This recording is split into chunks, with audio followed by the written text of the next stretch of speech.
Dames et messieurs, s'il te plaît, ne passe pas. L'air est très urgent en Côte d'Ivoire. C'est gâté actuellement sur les Ivoiriens.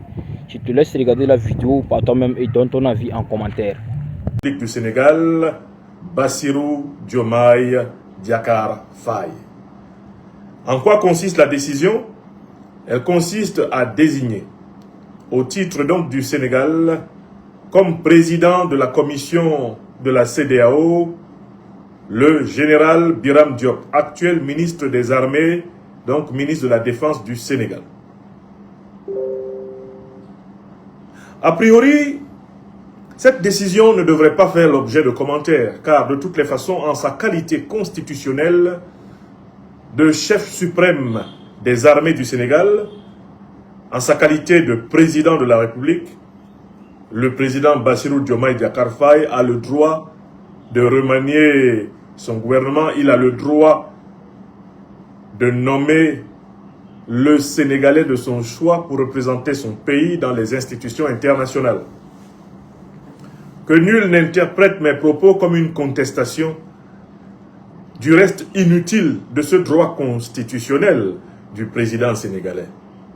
Il ne s'agit pas pour moi ici de dire ou de contester, car je n'en ai pas le pouvoir et je ne vois aucun intérêt à le faire, le droit du président sénégalais de nommer qui il veut.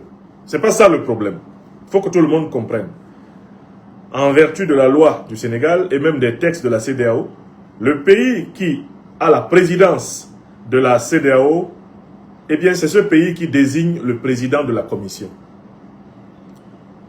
En tout cas, dans le cas d'espèce, c'est ce qui permet au président Bassirou Diomaye Diakhar Faye de choisir le général Biram Diop pour l'envoyer sur ce poste.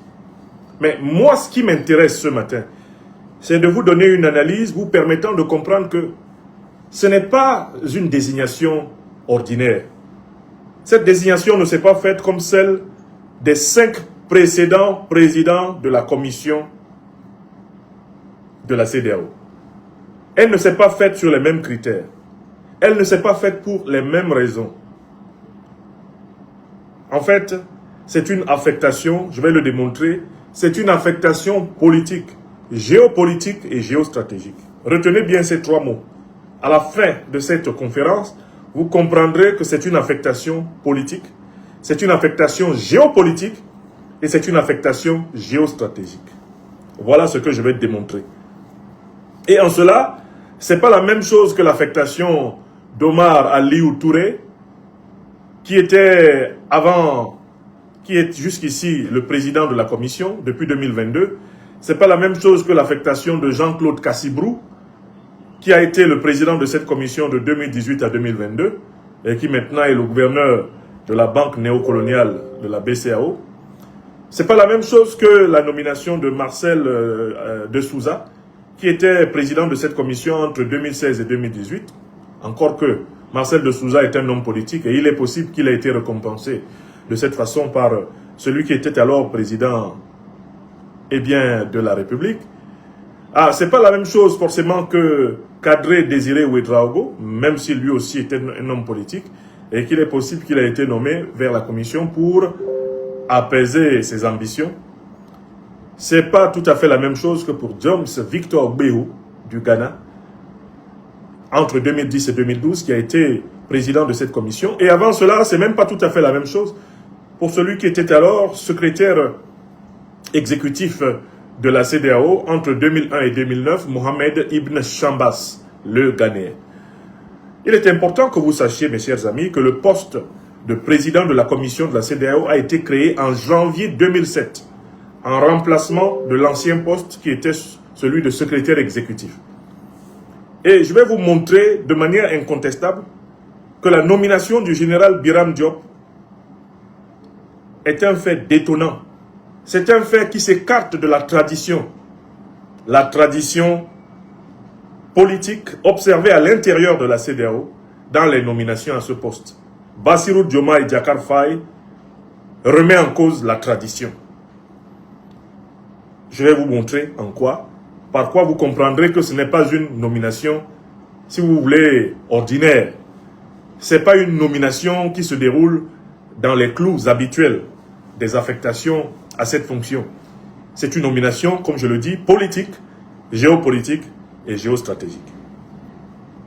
Alors, quel est l'itinéraire que je vais suivre maintenant dans cet exposé dont je viens ainsi d'achever l'introduction et que je vous prie de partager et de protéger? Une fois connecté, écrivez Good Live et partagez l'émission car elle contribue à éclairer non seulement notre grand peuple africain du Sénégal, mais à éclairer tous les peuples africains qui sont dans des situations analogues et dont les enjeux peuvent leur échapper. D'abord, je vais rappeler rapidement qui est le général Biram Diop. Ensuite, je vais rappeler comment le général Biram Diop s'est fait remarquer. Troisièmement, je vais rappeler la théorie du troisième larron ou du coup d'État néocolonialiste qui est en téléchargement au Sénégal. Quatrièmement, je vais rappeler les révélations récentes de Christophe Boisbouvier, journaliste d'État français, intervenant dans une émission sur le Sénégal, et montrer que ces révélations sont en rapport avec les motivations de la décision du président Bassirou Diomaye Diakhar Faye. Après avoir fait 1, 2, 3, 4 étapes donc préparatoires à ma démonstration, en conclusion, je vais défendre la thèse suivante, à savoir que l'affectation du général Biram Diop par le président Bassirou Diomaye Diakhar Faye à la tête de la CEDEAO est une précaution politique, géopolitique et géostratégique prise par le président Bassirou Diomaye Diakhar Faye parce qu'il pressent une menace incarnée par ce général. Ça sera la fin. Ce sera la démonstration finale et je vais citer pour cela 3 preuves. 3 preuves que c'est vraiment une affectation politique, une affectation géopolitique, une affectation géostratégique qui a pour but d'écarter le général Biram Diop du commandement des armées du Sénégal parce que l'on n'a plus entièrement confiance en sa capacité d'incarner dans ce secteur la stabilité du pouvoir sénégalais. Voilà la démonstration que nous allons faire. Et je vous invite à nous suivre patiemment. D'abord, commençons par le rappel, assez rapidement, qui est le général Biram Diop. Il faut d'abord voir le profil de l'homme. Le général Biram Diop. Né le 29 mars 1961 à Thiès, c'est un officier supérieur et un homme politique sénégalais. Il a été chef d'état-major de l'armée de l'air de 2015 à 2017, chef d'état-major général des armées, conseiller militaire du secrétaire général des Nations Unies. Depuis avril 2024, il est le ministre des Forces armées. Né le 29 mars à Thiès, Biram Diop a grandi et effectué ses études primaires dans sa ville natale avant de rejoindre le Britannique militaire de Saint-Louis où il obtient un baccalauréat scientifique en 1981. Cette même année, il intègre l'école royale de l'air de Marrakech, dont il sortira en 1985 avec le diplôme d'ingénieur en aéronautique et de pilote de transport. J'espère que vous êtes en train de voir quel est le rapport entre cette formation-là et la direction de la commission économique de la CEDEAO. On continue. Il passera ensuite le diplôme de pilote commercial qualification IFR Montréal 1988, puis celui d'officier de sécurité des vols en Californie. À partir de 1994, il obtient la qualification de pilote commandant de bord et celle d'instructeur en France. Il est également diplômé de l'école d'état-major de l'Université d'Alabama, États-Unis, et breveté du Collège interarmé de défense de Paris.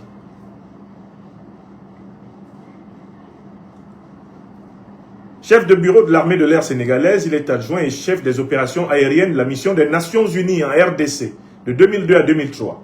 Il devient ensuite inspecteur technique auprès du chef d'état-major de l'armée de l'air 2007-2008. Détaché auprès des organisations non gouvernementales partenaires pour le changement démocratique de 2009 à 2013. Directeur de l'African Institute Security Sector. Officier supérieur adjoint au CEMER. Il devient ensuite chef d'état-major de l'armée de l'air en 2015, puis chef d'état-major particulier chef d'état-major particulier du président de la République Macky Sall de décembre 2017 à janvier 2019. Je répète, chef d'état-major particulier du président de la République Macky Sall de décembre 2017 à janvier 2019. Donc c'est un officier qui a été très proche de l'ancien président du Sénégal, dont il était le chef d'état-major particulier. En mai 2021, il est nommé conseiller militaire du département des opérations de paix des Nations Unies par le secrétaire général des Nations Unies, Antonio Guterres. Donc, quelle que soit votre manière de lire le CV du général Biram Diop, vous savez que c'est un militaire. C'est un militaire de pur rang. C'est un officier d'armée de l'air. Premier point. Vous savez qu'il a une formation, en effet, dans le domaine de la géostratégie, de la géopolitique.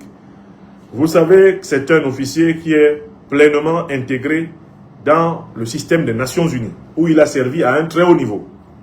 Ça, c'est la deuxième chose que vous savez. La troisième chose que vous savez, c'est un officier qui est pleinement intégré dans le système de défense américain et dans le système de défense français. Ça, c'est la troisième chose que vous savez. La quatrième chose que vous savez, c'est que c'est un officier qui a intimement servi le président Macky Sall. Le président Macky Sall, contre lequel sont arrivés au pouvoir, eh bien, en 2024, le président Bassirou Diomaye Diakhar Faye et son premier ministre Ousmane Sonko. Donc, de manière très claire, c'est un officier qui, pour l'essentiel de sa carrière, a été dans l'environnement de l'OTAN, pour l'essentiel de sa carrière a été dans l'environnement des Nations Unies, dans l'environnement de la France et des États-Unis, et dans l'environnement du régime néocolonial qui, au Sénégal, a été non-stop poursuivi sous les présidents Senghor, Diouf, Wade et Macky Sall. C'est un homme du sérail France-africain. Ça, c'est un. Voilà ce qu'on apprend quand on essaie de savoir qui est le général Biram Diop. Maintenant, deuxième question. Comment s'est-il fait remarquer depuis qu'il a été nommé ministre des Armées du Sénégal? Il s'est fait remarquer par deux interventions publiques. L'une au mois de juillet, lors de la sortie d'une promotion de l'ENOA de Dakar. Il s'est fait remarquer à cette occasion. C'était le 13 juillet 2024, lors de la sortie de la 42e promotion de l'ENOA de Dakar. À l'occasion de son intervention, le ministre Biram Diop, général, a dit qu'il fallait faire tout.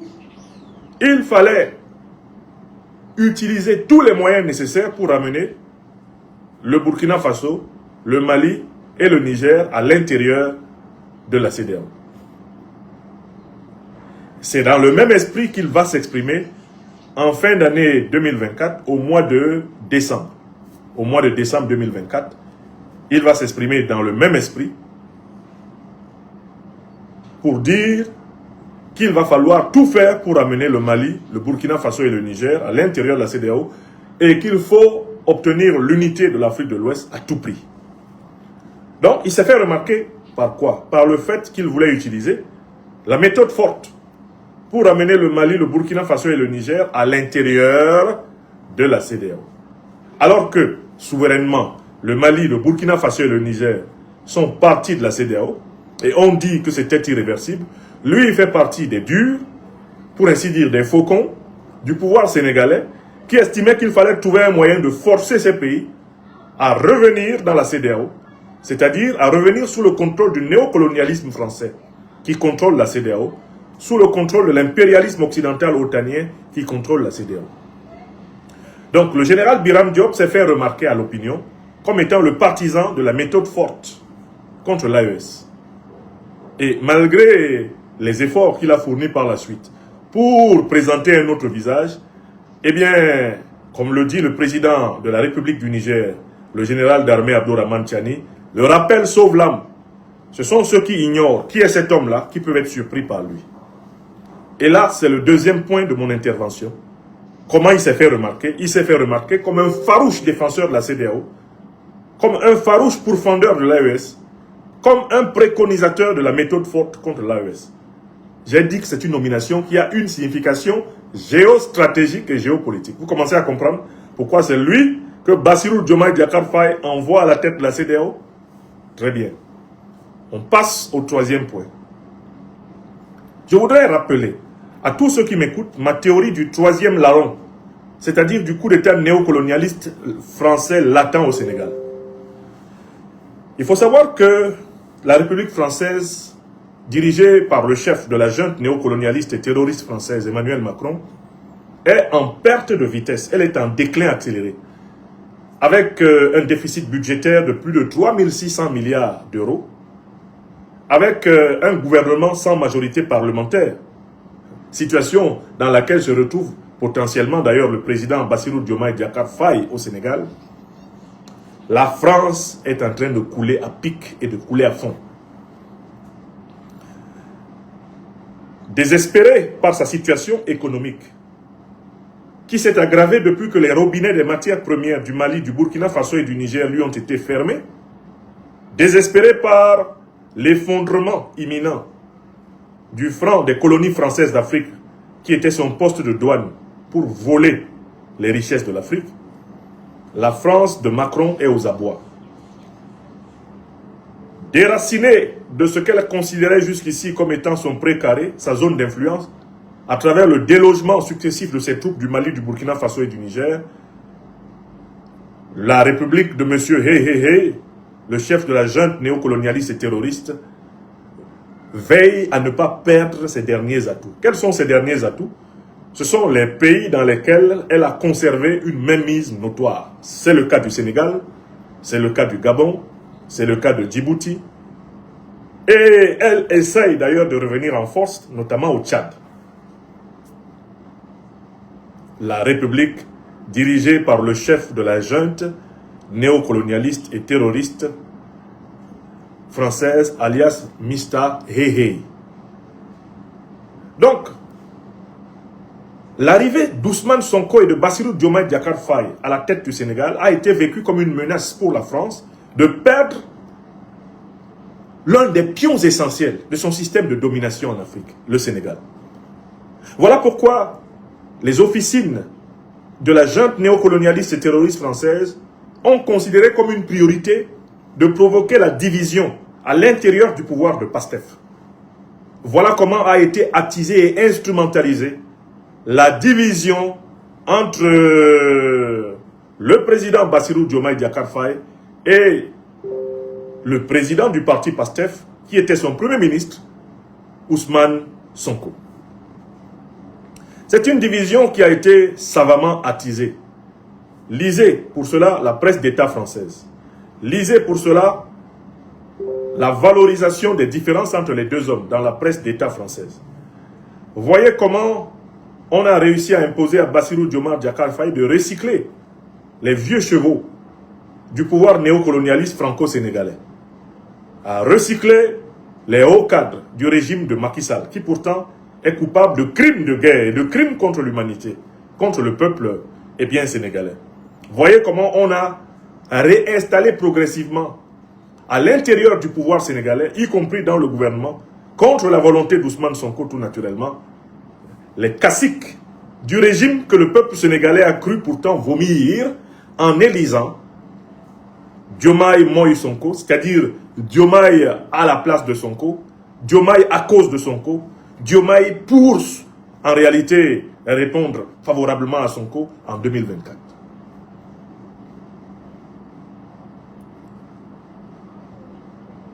Mais j'avais attiré l'attention depuis très longtemps des deux principaux responsables du pouvoir sénégalais, le président Bassirou Diomaye Diakhar Faye et maintenant le président de l'Assemblée nationale Ousmane Sonko, sur le fait que une division accélérée entre eux qui entraînerait une paralysie des institutions sénégalaises, qui aggraverait la crise économique dans laquelle se trouve le Sénégal.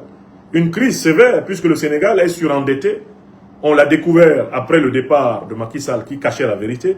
Le Sénégal est surendetté à plus de 136% de son PIB.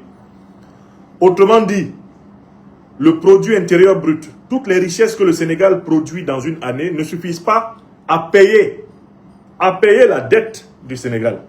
Le Sénégal doit emprunter de l'argent pour rembourser sa dette. Bref, il doit s'endetter pour s'endetter. Puisque son produit intérieur brut, eh bien, est dépassé de 136% par le service de la dette, de facto, le Sénégal est un État dont les comptes publics sont déficitaires.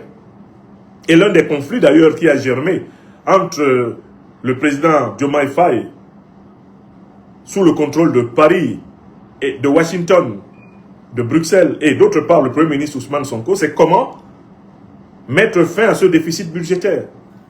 Ousmane Sonko était pour une réforme nationaliste et patriotique de l'économie sénégalaise, permettant de dégager de nouvelles marges, notamment de dégager de nouvelles marges fiscales sur les intérêts des multinationales françaises, des multinationales américaines, des multinationales occidentales, afin de combler le déficit. Ousmane Sonko affirmait aussi la nécessité d'aller vers la sortie de la domination du franc des colonies françaises d'Afrique, dont la BCEAO de Dakar est un emblème majestueux.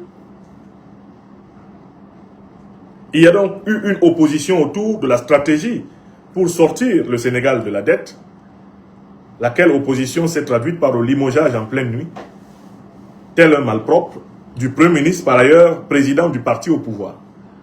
Lequel Premier ministre, Ousmane Sonko d'ailleurs, n'a pas manqué après son limogeage de rebondir